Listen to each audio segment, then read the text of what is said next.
matofura takutobuda mafura takutobuda tobuda tobhaya kubasa soti batogona batondimutsa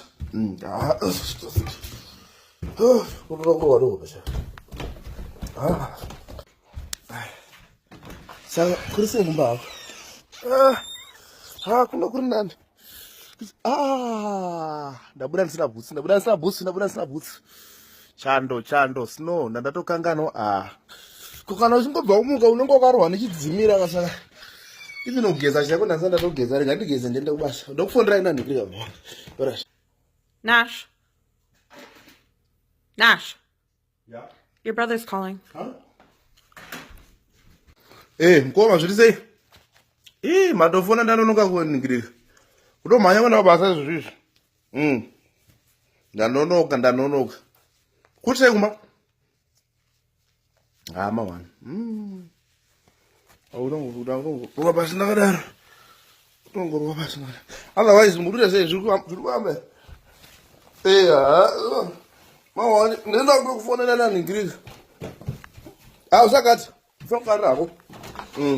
Ndinoda kuto. Zviri sei?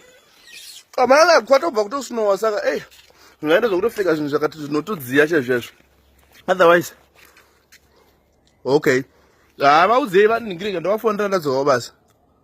Izvozvi ndaida kutongoti ndipfeke zvinodziya bodziko nesinowa.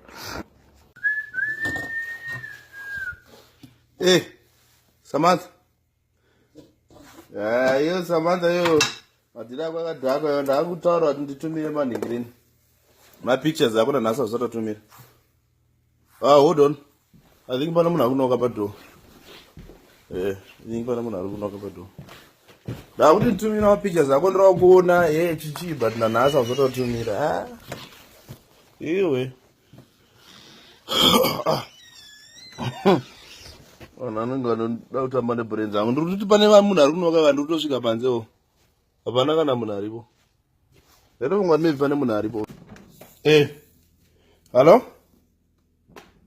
Network yenyu haina kunyatsoningirika zvakanana. Bana. Nhasi ndiri pa Zion zvangu. Kuvanhu zvamakura naini. Iri do iri do rangu nekakuita noise. Ndinofunga kuti maybe kana ndisina riloka kana ndakariloka. Ndingatozviti harina kulokwa.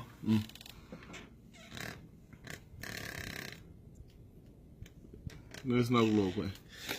Chando. Yangu chando kasaka sino yacho.